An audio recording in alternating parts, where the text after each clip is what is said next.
Okay, to strengthen hip extension from a standing position, and also to strengthen ability to stand and balance, we're going to do single leg Romanian deadlift. So just to cover Romanian deadlift, it's a hinging movement.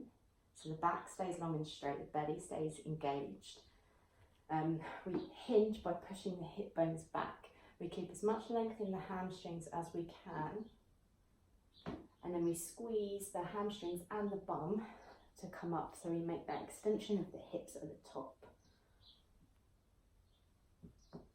There you go, we can do this.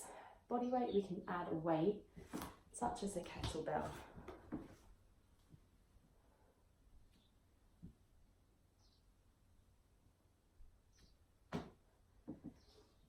Now for the single leg variation, we're going to take one leg behind, try and maintain the hips being square.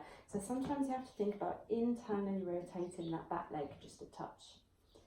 We bend the standing leg, and we want to aim to keep the knee in line with the centre of the foot as we move. So for that, we use the inner part of the thigh and the glute to stabilise it. Again, draw the belly in, push the hip bones back so we get that flexion of at the hips of the torso. We find that we get to a sticking point, and then we need to hinge over a little bit more to get that extra range. And then squeeze the hamstring and the glute to stand back up. The back leg, I find it helpful to keep it long because then it helps with the balance, counterbalancing it. You can keep it low and just push the ball of the foot away. You can also bend the leg if you find that helpful. Once you become proficient with the balance and you understand where your body needs to be, we can add a weight.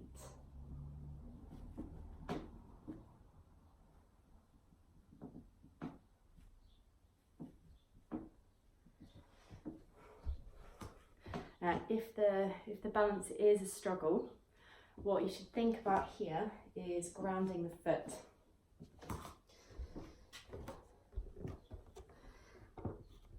So we need to maintain a lift in the arch as we balance.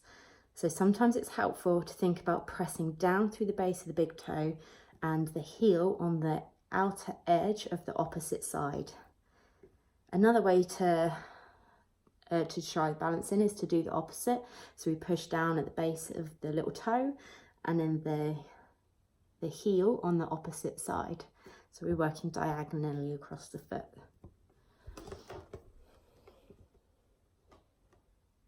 So by doing those things,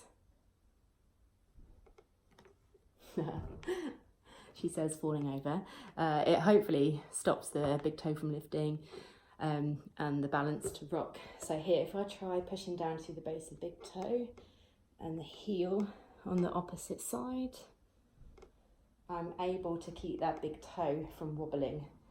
I also try doing the little toe option, little toe and opposite heel, and that also helps me to ground the foot because we engage the muscles around the arch that help to stabilise the ankle.